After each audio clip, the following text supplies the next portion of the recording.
We used to always walk out here to get away from stuff and,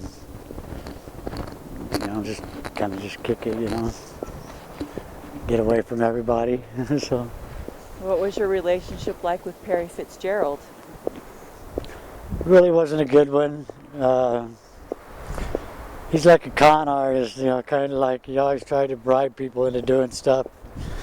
And kind of, I don't know how to describe it really. He's like, he'd trap you into things, it's like, make you do things that you really didn't want to do. And his whole family pretty much didn't like him either, I guess, but either way, that's how I came to meet Sterling, was through one of the jobs he supposedly had, wanted me to do for him or whatever, so he got me down there to help him work on his stuff, and never really paid me for it, and that's how I met his kids, so. So did you live near Perry Fitzgerald, or where were you when? I lived right across the street from him in Draper when I first met him. Or I thought yeah, Midvale, that's what I meant, I'm sorry. Midvale.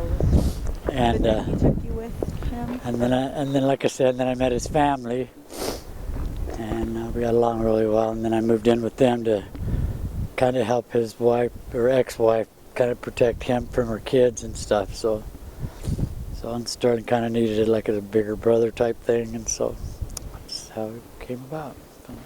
So who was Perry's wife? Was who? Carolyn. And what was her last name? What was her last name? She was related. I don't remember her maiden name. Fitzgerald, Sill. Sill. Yeah, okay. Right. So somebody named Sill was kind of hanging out there too. Do you remember who that was? Sill. Because now you were saying they had a son named Sterling. Was he named after? Sterling Sill Fitzgerald, right. So Sterling W. Sill, does that ring a bell? Was that Carolyn's That's father? Carolyn's dad, yeah. Okay, so he would come out and supervise this? I don't know what he would do, but, because he's pretty old. He was going blind, so. Okay. I think Perry did more of the running around for him or whatever, but yeah. But when you went to Draper, you weren't living across the street anymore. That was Midvale. You lived across the street. Yeah, it was Midvale. We lived across the street. In Draper, I lived with them in the house, in the basement. So and then he just had you do chores. Yeah, odd things and stupid stuff. Okay. And then you said earlier that sometimes he would pay you, or no, he wouldn't pay you, or? He's supposed to pay me X amount of dollars for doing certain things, and he'd like, well, here's 20 now, and I'll give you some more later or something, so it was never anything really that amounted to anything for, to do anything really with. So. Who owned the house in Midvale that you lived in when you lived across the street from Sterling? Or from Perry, sorry. I believe I was renting it, but I can't remember who it was from. And did you have a job that paid for the rent? No, I didn't. So how did you pay for the rent? Just doing odd things. Oh, okay. Making extra money where I could, Do you remember how you ended up in that house? I don't. Do you have a big gap? Is there a big gap in your memory? You have between the last time big gap in my memory. So from the last time you saw your dad to going to Midvale, any memories between the last memory of your dad in American Fork to living in a house across the street from Perry Fitzgerald? No. Nothing. There's nothing there. Okay. So now, when we came before, we got out and walked down this road, and you talked about your feelings about this place. And you had some words to describe how you felt about being here. Do you remember that? No, not exactly, but I just know it's not good. This whole area seems like it's not good. Not good as in when you were here, you were, how old do you think you were? Old enough to drive a car sometime. Yeah, 16-ish. So 16. 17 maybe. And then you'd come over here and you had to do these chores, get the boxes from, now that was the Webbs when I was here. So I was here when I was 14. Yeah. We moved away. So that sounds about right.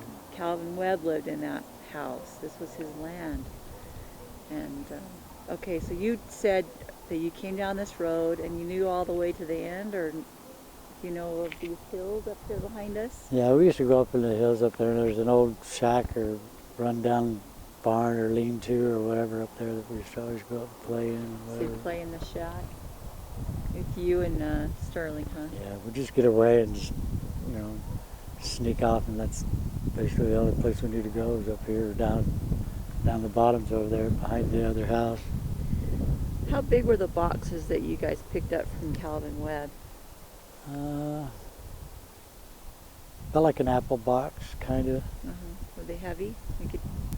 Yeah, a couple of them were pretty heavy. And this was something that you did often? It was come get these boxes and bring them to Perry? At least once a month, at least. Once a I month mean, you came and picked up seemed like boxes? more than that a couple times, you know, it's like it just varied, you know, it's just, Picking up stuff. yeah, so.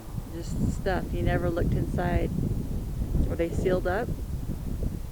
They have tape around them or anything to keep you from opening them up?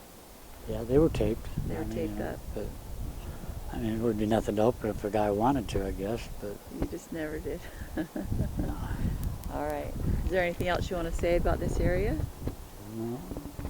Can you think of how old you might have been the last time you came? Do you have a memory of maybe the last memory you can think of? I'd say 20-ish, 21-ish. So maybe 21. So you're maybe 16 to 21. Is that correct? Yeah, that'd be Okay. about right. So about 5 years coming back and forth picking up boxes on a regular basis. Yeah. All right. All right. Is there anything else you want to talk about? Or was there ever anybody else over here you interacted with? Just the water and the fish. Just the water and the fish. Calvin Webb. All right.